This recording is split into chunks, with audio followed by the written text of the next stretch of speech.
Alright, hello everybody. This is Grandmaster Steven Zierk. This is going to be my first lecture as GM in resident for the St. Louis Chess Club.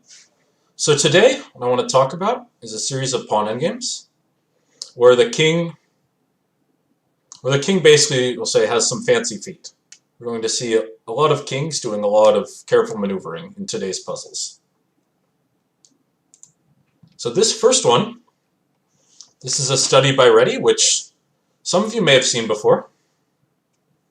It's quite famous, and it's a great, I think it's a great introduction to our theme. And we're going to kind of develop on it as we go. So, yeah, again, hello everybody. So, I'll be monitoring the chat. So, if you think you have the solution, or if you have any questions, then don't be shy. Yeah, so for this first position, right, it's king and pawn against king and pawn. And even though our pawn is more advanced, it looks very grim. Because we can't promote our pawn, right? And at the same time, we're nowhere near in time to stop black's pawn. So the outlook isn't great here. Right? Same thing, if we just try and head straight for our pawn, then same thing. King is too close, our king is too far. Really, the big problem here is that our king is very badly positioned. And so sure enough, the solution here, and again, this is going to recur throughout the problems today, is to make a double threat. Right? Like a lot of tactics, you want to make two threats at once. We don't just try to stop this pawn, because we can't. We don't just try to promote our pawn, because we can't.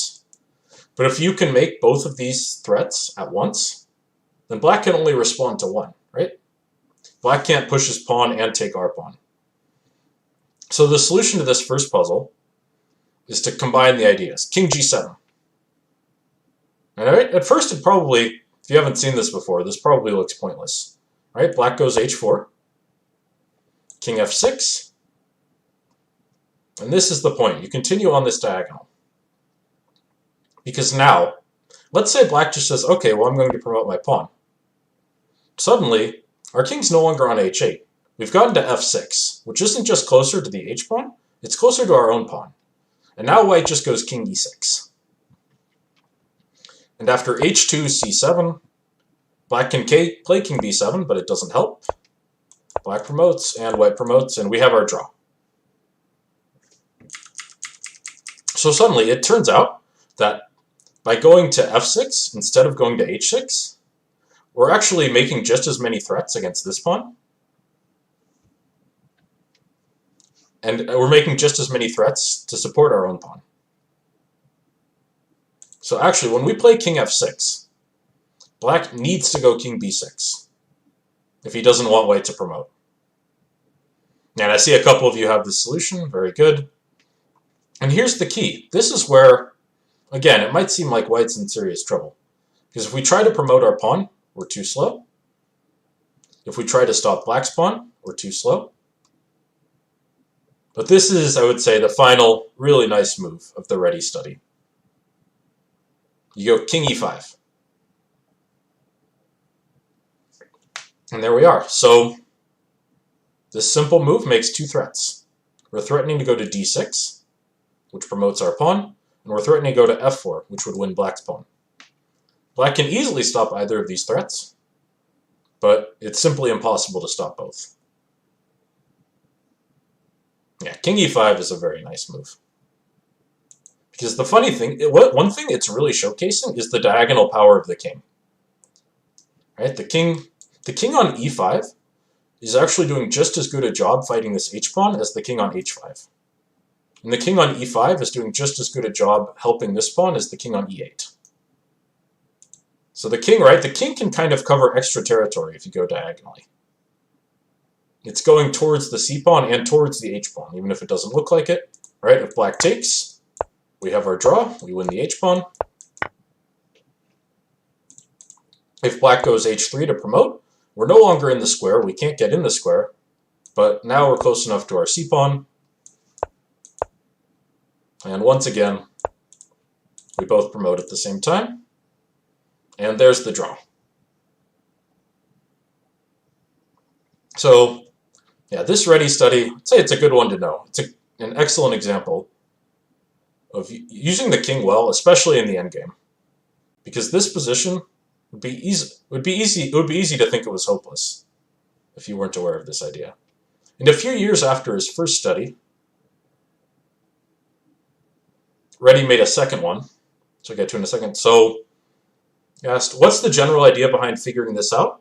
Like, practically, do we need to calculate this the whole way through? I would say, if you're talking about solving this position, it's clear pretty quickly, right? The standard idea is c7 doesn't work, king h7 to chase this pawn doesn't work.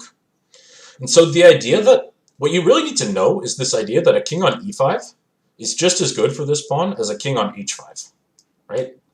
If you go to e5, you're doing just as well fighting the h-pawn, because the square of this pawn extends all the way over here.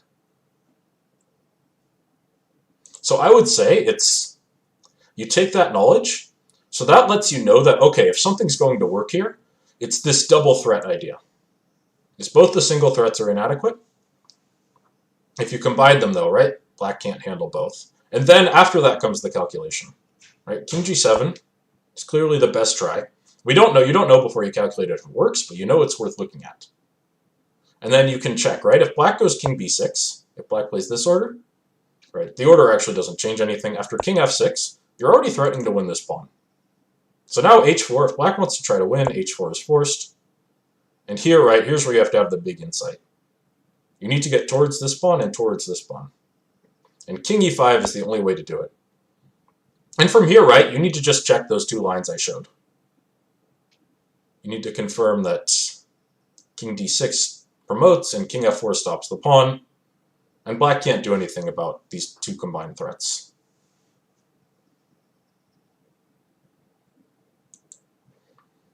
So a few years later, Reti made another study with a similar theme that I'm going to show quickly. He made this position right here. And you can kind of see the same idea, this pawn on c6. Still can't promote. You know, black's not about to promote yet. But if black wins this pawn, then this is completely hopeless, right? This king and 3 pawns against king endgame is completely lost. So let's just approach this position. What does white need to do here? This is another white to play and draw. What would white need to accomplish here in order to draw?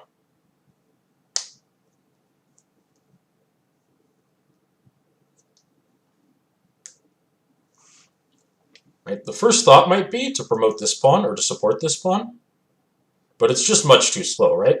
You can easily check. If we try and help our pawn, we're actually 2 moves too slow, and this is hopeless. So what can we do here?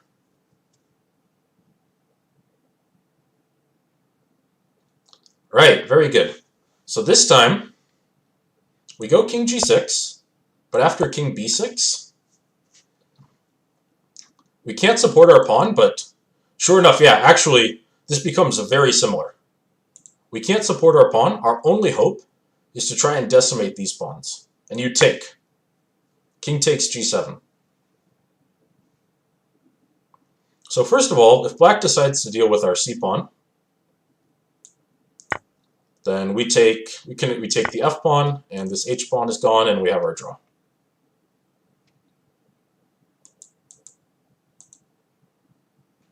On the other hand, let's say black goes f5. Right? We have a very similar situation to the Reti study. Right? We can't stop this pawn, we can't promote this pawn, but we make the exact same double threat. King f6 and king e5. There we go. This probably looks very familiar after the first position. Black can grab this pawn, or black can promote this pawn, but he only gets one move. He cannot do both.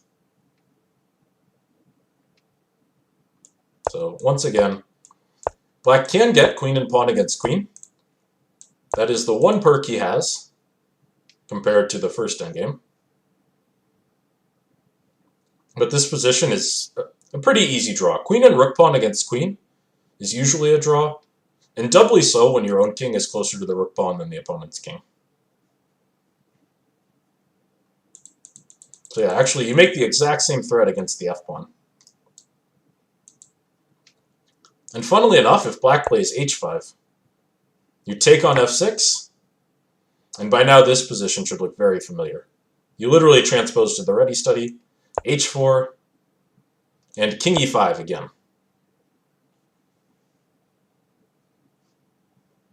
And it is, like I said, literally the exact same. Takes, king f4, and we are all set.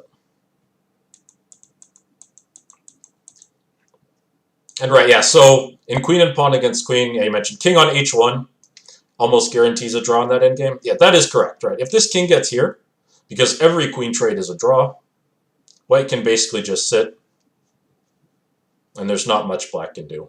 If you want to try and win a position like this as black, your king really needs to be supporting the pawn and using the queen and pawn for defense against checks. This position, as long as you don't let the queens trade when your king is outside the square, should be a pretty easy draw for white. All right, we're going to look at some more examples that build on this theme. So this next position, this is a trickier version. So we have a king and pawn against king and pawn again. And we have the same problem, right? Our king is not in the square of this pawn, so our king can't stop the h-pawn. Our pawn is, black's king is in the square of our pawn, so if we try and promote, we have no luck. So our only hope here is actually to create a similar double threat, right? Both of our individual threats can easily be handled by black. So to draw this position, we need to find some creative way to combine them. Now, one nice thing about pawn endgames, here there's only 3 legal moves, and one of them draws. What could we do? How can we try and combine promoting threats with threats of promoting our a-pawn with improving our king to stop black's h-pawn?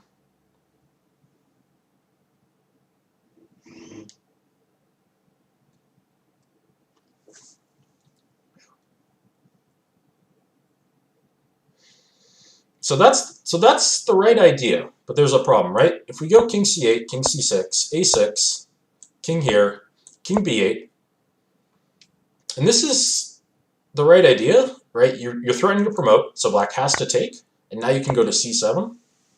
The only problem is c7's not good enough, right? Black gets to go 2 squares. So we actually cannot get in the square. That is the right idea, though. Can we find a slightly better way to use threat of promoting this a5 pawn? Right, he has h5. If it weren't for h5, that would work perfectly. But remember, a pawn on the second rank is a little harder to catch than it looks.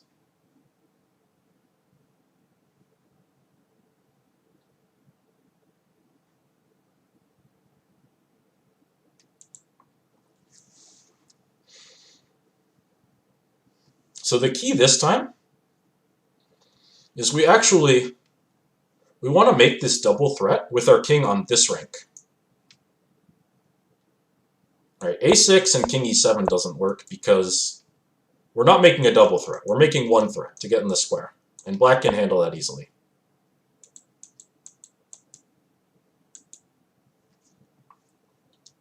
So is there a way we could maybe move our king to the second rank? To the 7th rank, I should say, and threaten to promote our pawn at the same time?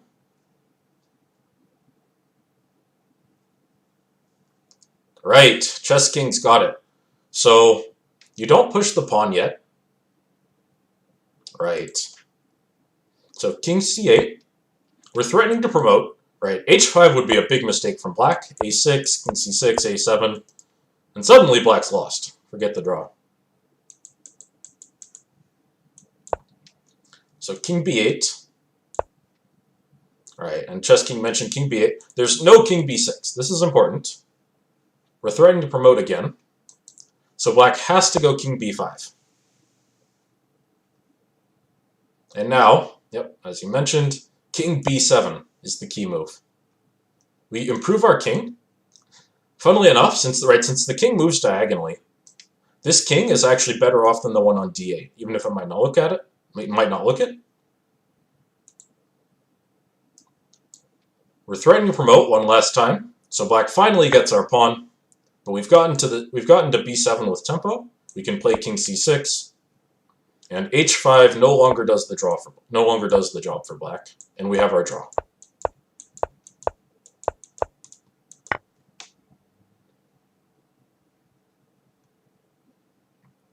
All right, very good. So this next one, this one's from a real game. Yates Marshall. And in this position, black has two choices.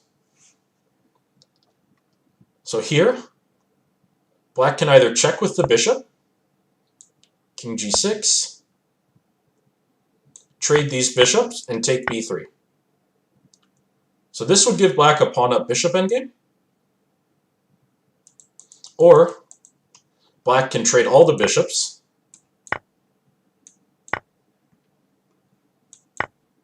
and try to promote a pawn.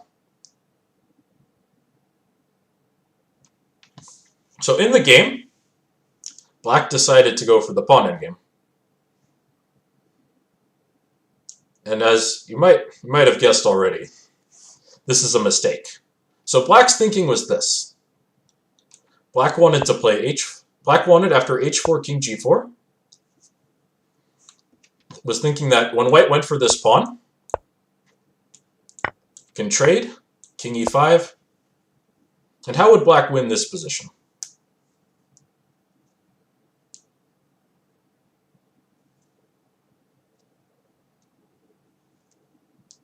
What was black's thinking here?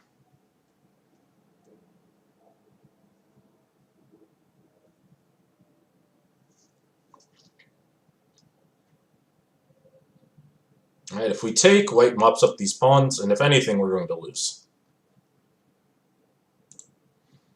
Yeah, so c3, right. And this is a nice tactic.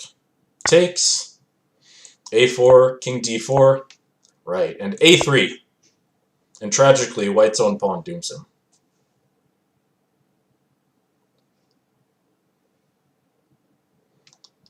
So this was black's idea. Right? The king can't catch up. Game over.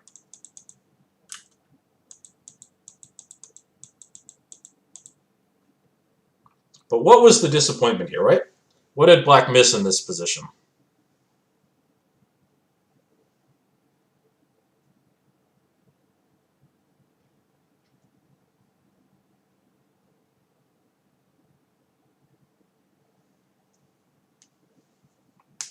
What nasty surprise did Yates have for Marshall?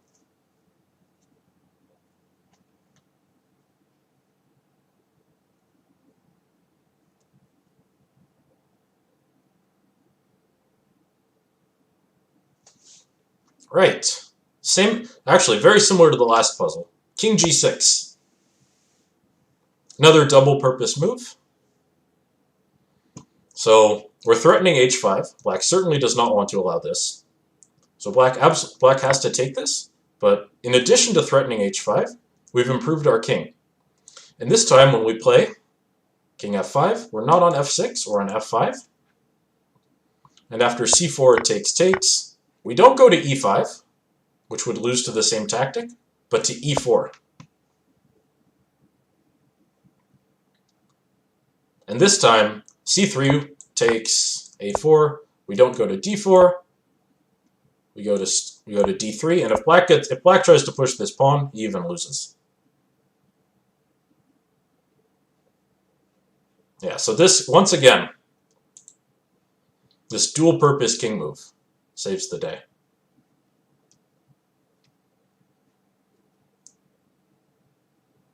So in retrospect, black miscalculated the pawn endgame. Instead, the game was a draw, but black should have gone for the bishop endgame. Check, here, takes, and take here.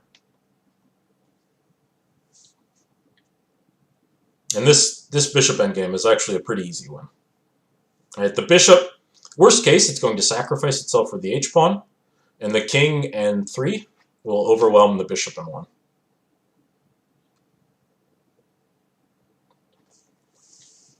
All right, yep, good solving. So the next few positions I'm going to show are some puzzles from a pawn endgame composer, Mikhail Zinar. And these ones, I mean, he has many great pawn endgames with many themes. These ones are, again, going to build on this kind of flexible, multi-purpose king that we're seeing in the Reti studies in this game. In this position, how to do it, though? This position, once again, we can't promote our b-pawn. We can't stop black's h-pawn. So it's clear from what we've discussed that we need to make this double threat. But how do we do it? That's actually a tricky question to answer here. If you go king a4, you're not getting any closer to the pawn. If you go king b3, you're not supporting your b-pawn.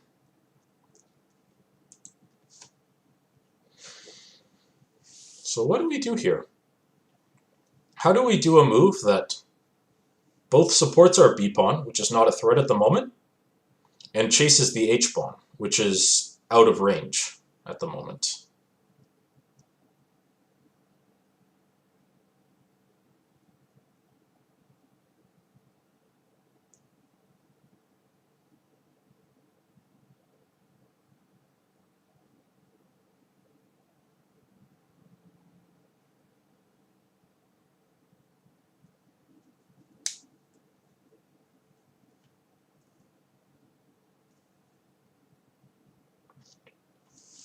Yeah, so b5 is an idea to make threats with this pawn. The problem is black's king is comfortably in the square. Right. So black could even, let's see, what would be the, I mean, black's still in range to stop the pawn, so black could also push the h-pawn, but simplest would actually just be to move the king over. And when we play king b4, we're threatening to catch this pawn if we get another move, but black plays h5, king c5. Sorry, I stand corrected. This would actually work. This would be a blunder from black because now we're making a double threat. Here we're threatening to stop the pawn. Or here we actually promote. Oh, sorry. I misevaluated that. So that was a good attempt actually. b5, king b4, c5. That's the right idea, but as you're seeing, it's just a bit too slow.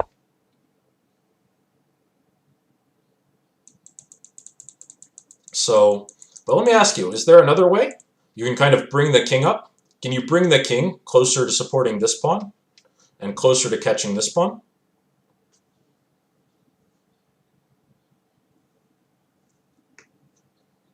I've got mention of king a4, a couple mentions of king b3.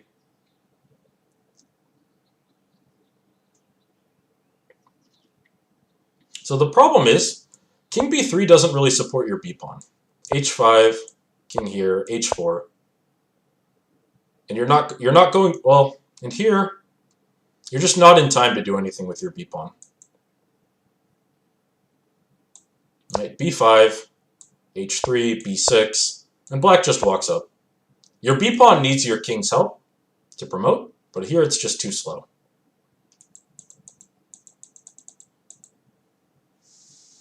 Yeah, this is a tricky one. A lot of these endgames are. All right, now we're getting on the idea. So king a4. So let's ask ourselves, first of all, king a4. If black just pushes the h-pawn, now we still can't quite promote, because after b5, king d7, if we just try and promote the pawn like this, the king sits in front.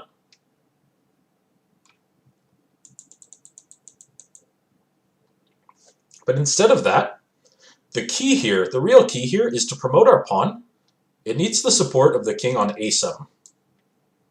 Right? If black's king gets to b8, we're never promoting. So we need to get our king to a7 to prevent this. So the key here is actually king a5. Right? We don't want to block our own pawn here, in this case. But now after h4, b5, and the key is just that.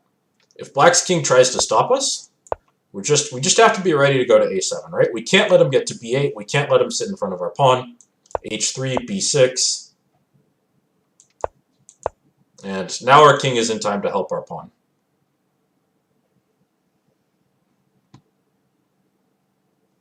So that would give us our draw.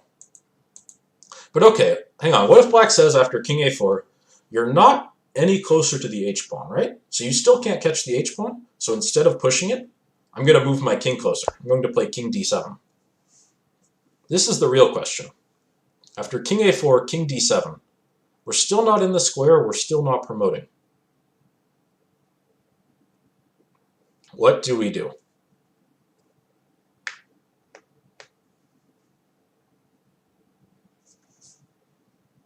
Right. Black's king can get to b8.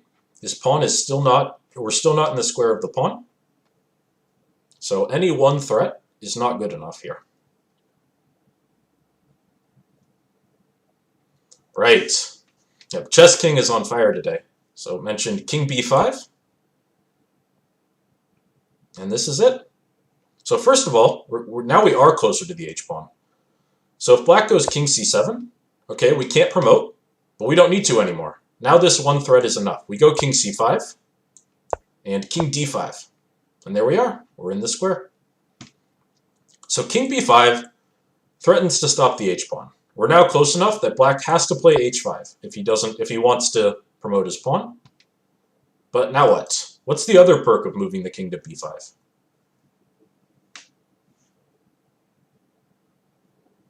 All right, we can't stop the h5 pawn. What can we do?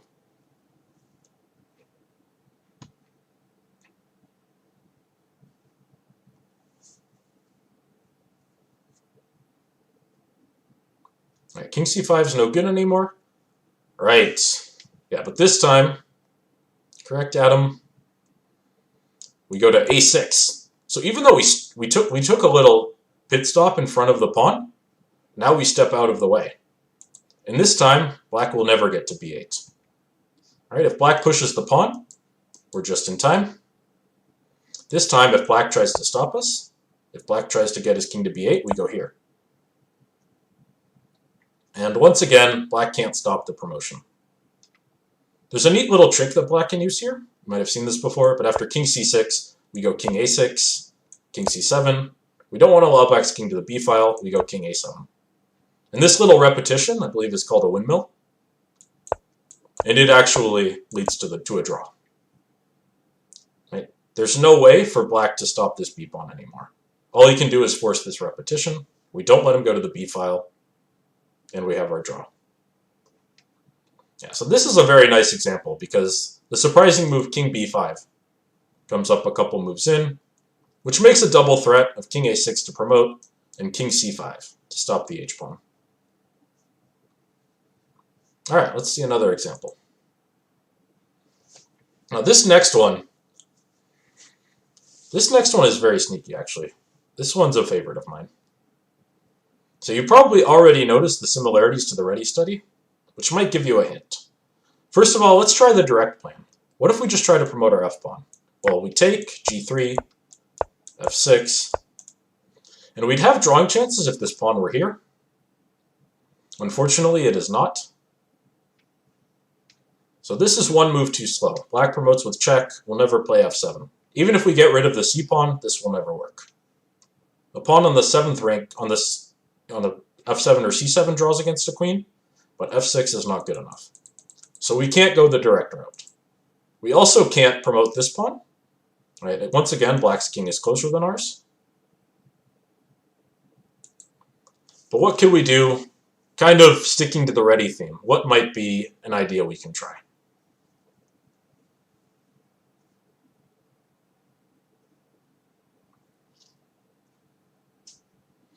All right, so king f6. King f6 is a move. And if black plays g3, first of all, if black goes to promote, we can go king e6. King e7 also works. But king e6, both sides promote, and we have our draw. So actually, after king f6, if black wants to try and win, they have to go king b6. So we're not in time to save our pawn. We still can't take on g6. It loses just like before. But king f6, king b6. What can we do here?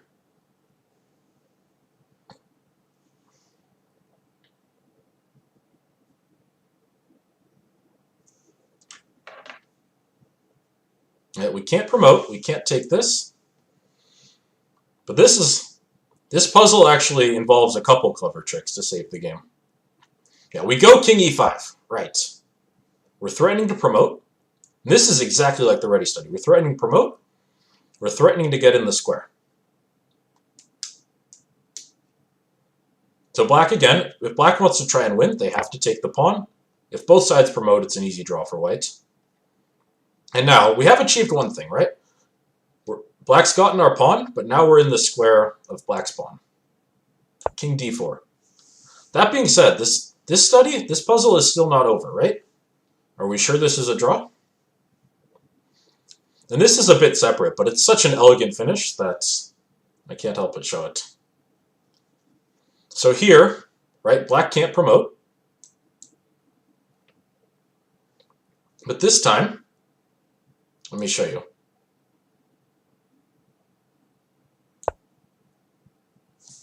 Black can't promote, but what if he tries for this? If we're careless, let's say we just try to keep the king here. This is lost because black brings his king to f5, g3, and g2. Right, we have to take this pawn. It's a successful diversion. Black takes, and this king and pawn against king is lost. The king is on a key square.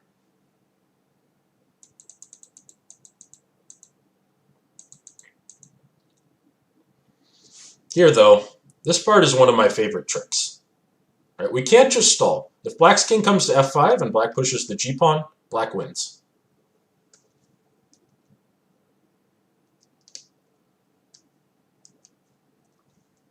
However, white's got a trick up his sleeve.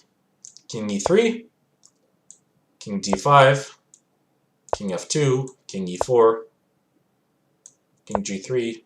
So black gets to f5 again, but now we surprise him with this, king h4. And funnily enough, this position is usually zugzwang. Right, usually white doesn't want to move here. But suddenly we go king h4. Yeah, and black has no move. He either gives up a pawn, black either gives up a pawn, or black takes on f4 with stalemate.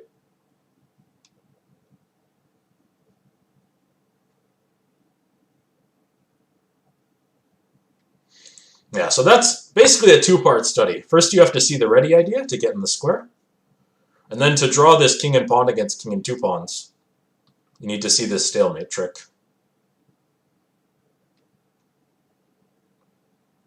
Yeah, and funnily enough, one of my favorite parts is the route white's king takes in this study.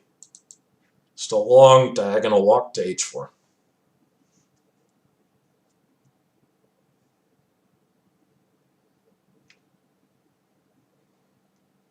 Alright, next up. Yeah, a lot of these puzzles, a lot of these Zinar puzzles, they have a lot of clever ideas behind them. And it's, even with just a few pieces, right? The Reti studies with king and pawn against king and pawn, you can find a surprising number of ideas. And this next one, this one's actually white to play and win. So for the first time, in this session, we're trying to win a position. Now, first of all, if we want to try and win, we need to keep these pawns. If we go king e5, among other things, black can take, king f6, king g8. And here, right, you're not promoting. Once this king is in front, you're never promoting the pawn. Yep, so, as you guys are saying, g6 is absolutely forced.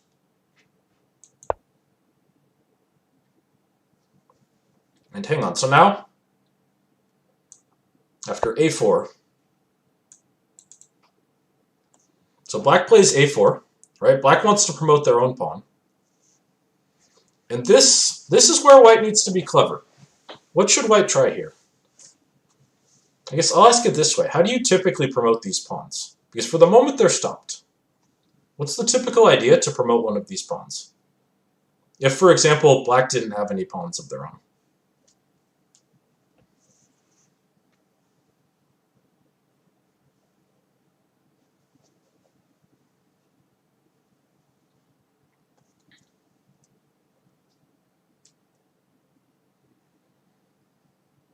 Right, so king e5 is the direct route.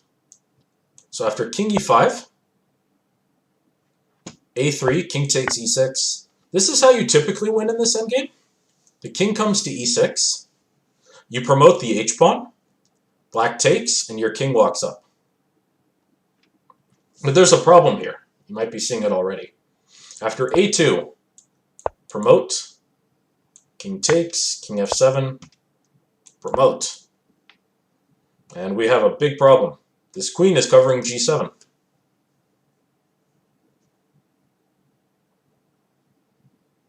So this is no good. If we could only promote, we would actually be winning. You'd have check, g8 queen, and queen g6 mate. But we need to be a bit cleverer than this if we want to win this position.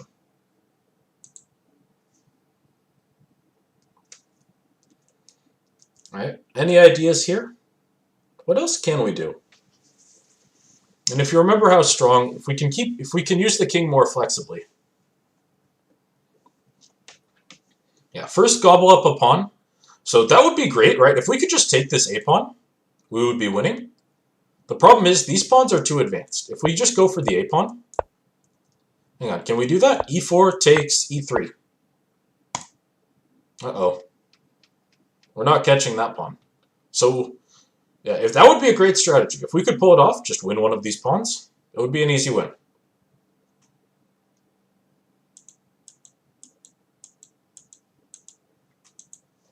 So we can't just go promote our pawn. We can't just win one of the black pawns. But actually, by combining the ideas, white has a very clever win here. This is another great study.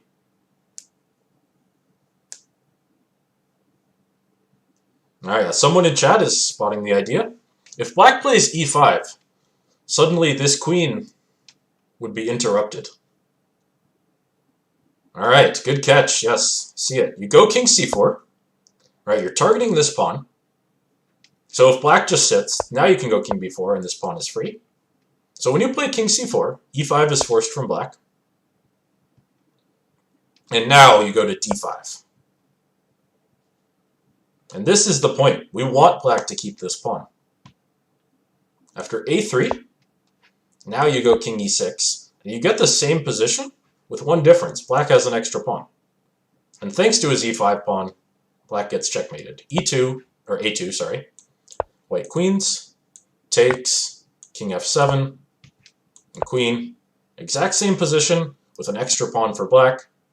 And thanks to that e5 pawn, check. Right, no coverage.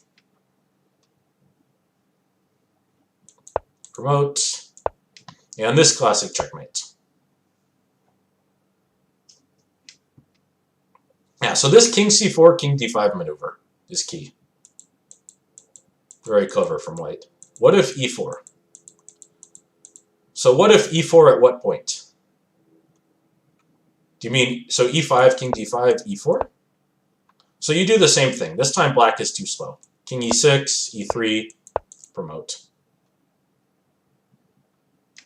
What if e4 instead of a4? Well, so e4 is not legal here. If you play e5 instead of a4, white's in the square. Now white takes. So if you play e4, right, if you play e4 at, sorry, if you play e4 at this point, it's just too late. White wins the same way. King e6, e3, queen. And black doesn't even get the queen. e2, and we have the same checkmate.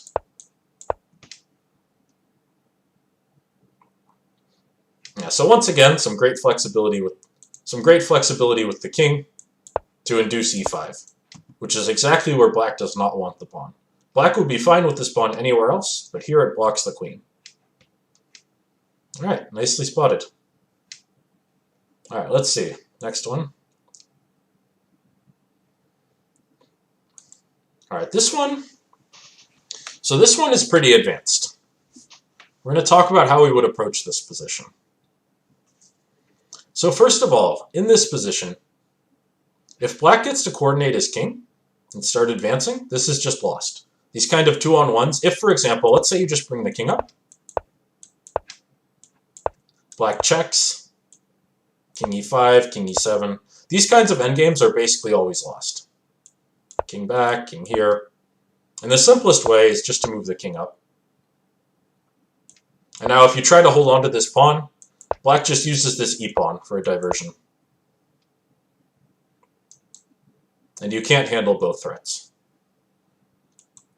So in this position, white needs to do something quick. White needs to make a very fast threat. What can white do here to cause quick, immediate problems for black before black can consolidate and fix their poor king position?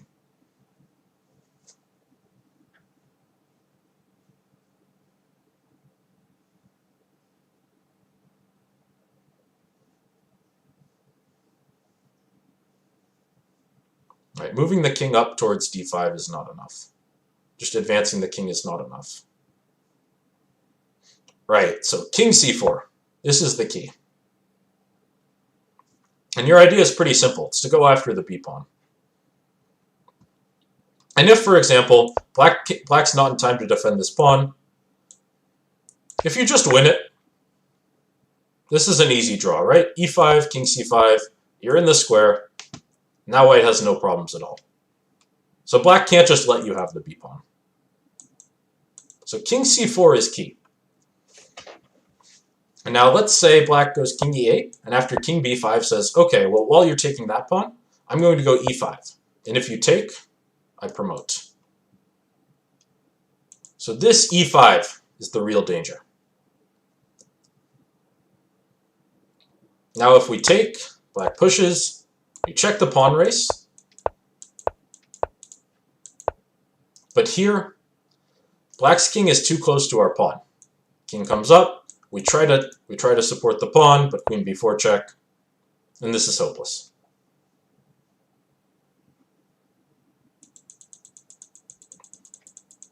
So suddenly, e5, we don't have time to take the pawn. But this is where a very nice solution comes in for white. Right? We just go back the way we came. King c4. And suddenly, it turns out e5 has done white a favor. It's given white a target. Right? Black must defend this pawn. Again, if white wins this pawn, it's an easy draw. So the only try for black is king here, king d5, and king f6. And now, it might seem like things have gotten worse. But as it turns out, since black's king has been pulled back to the f-file, we have an idea here. Right? We can't win the e-pawn anymore. We want to play king c6.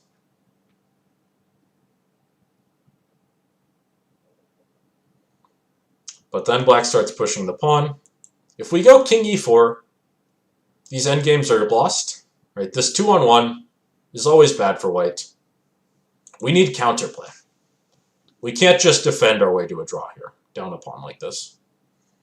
It worked when we had a stalemate trick. Right. Once again, correct answer, c4. The key here is we can't stop this pawn. That's going to lose. We have to go for counterplay. But if we go for counterplay now, if we go for it now, our pawn is too slow. We're only on c6. The c7 pawn is a draw, but c6 is not good enough. The pawn on the 7th, right? c7, f7 pawn, draw against a queen. But as a couple of you mentioned correctly, black's not threatening e4 yet, so we play c4 first. It's an important tempo. And after king f5, now we go king c6, e4, takes, and right, it's a similar position, but we've gotten to play c4, and black's played king f5. c4 is great for us, king f5 not so much for black. So now after e3, instead of getting to c6, black promotes, and we go to c7. And this endgame, right, as your endgame book should tell you, with the king on the f-file like this, right, not on e8 like it was in the bad variation, we've pulled the king to the f-file, and now this endgame is a draw. Right, because of this well-known trick. Or because of the well-known stalemate trick. I won't showcase that now. Yeah, nice catch. So, yeah, the big one here is the king's flexibility. You have to make quick threats, otherwise this endgame is bad. So you have to go to b5. Black's only try, because you're threatening to just get an easy draw, is e5. And this is where you need flexibility. Taking on b6 now is hopeless. Right? Black's king is going to be too close to our c-pawn. We're not going to promote. So you need this flexibility with king c4. It doesn't win the e-pawn. All it does, in fact, is it pulls Black's king back to the f-file, to f6 and then f5. But with our pawn getting to c7, that is enough.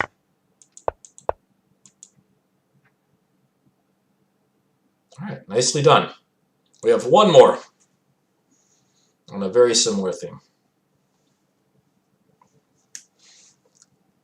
All right, in this last one, this time our king is much better than Black's. Black's general idea is to play c4 and takes, but it's not actually a threat right away. Right? c4 takes, b3, c5, b2, c6, queen, c7. There we'd have the same draw as before.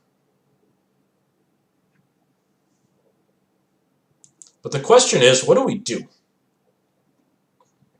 All right, we need to make a threat. If we don't, Black's king will just start marching over. So our king needs to move up. So that first point is correct. We definitely don't want our king on the c-file. If we go to c6, this is a mistake. Black pushes, and we lose a valuable tempo. Right? We have to move our king out of the way. We only get to c6, and this always loses, right? You need to get to c7. So we can't go to c6 because that will lose a tempo when we try to promote our c-pawn. And here's the problem. We could try going to d6. At first, this seems like the right idea, and the idea is correct, but after we do these again, Black promotes, we go c7. With the king on d7, this is an easy draw, right? With the king supporting the pawn, the c7 pawn draws against the queen. But here, our king is on d6 instead of d7. And this actually proves to be a problem. Why is the king on d6 not as good? What move does Black have here?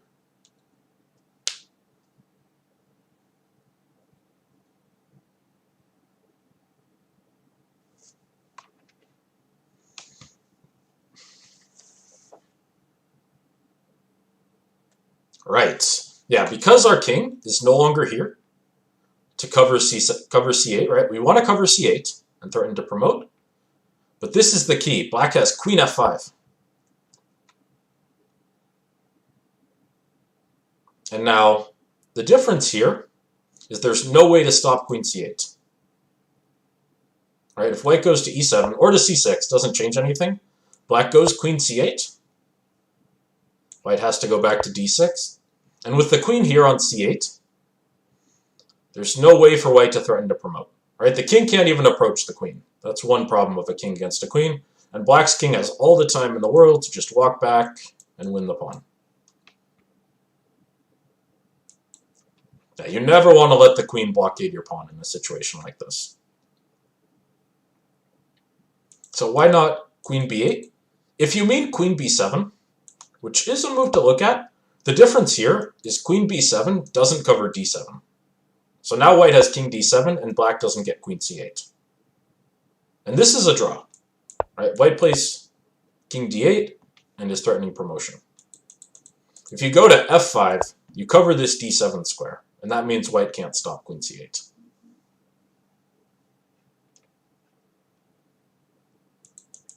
Yeah, and so once again, Chess King is on fire today.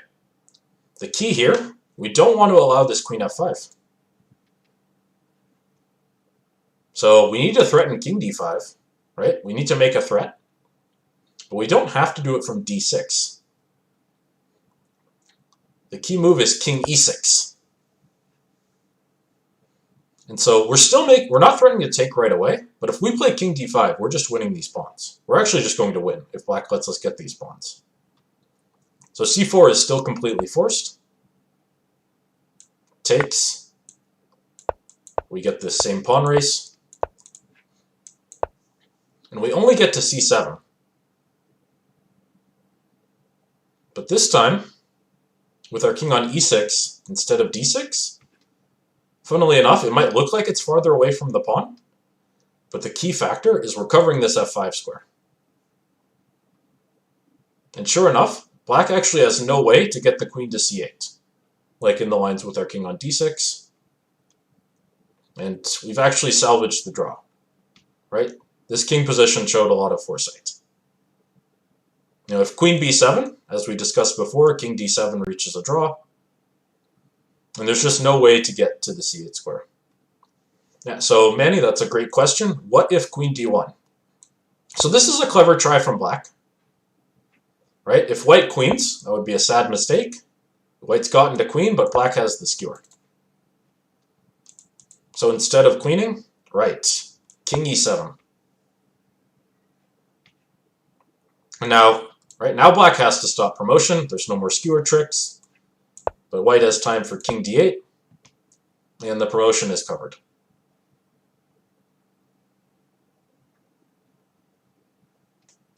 Very good.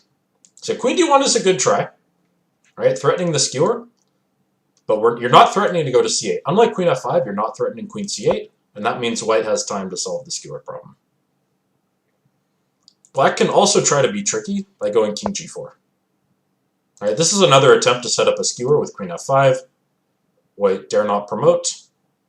But once again, white goes king d7. And without getting the queen to c8, black cannot win this endgame.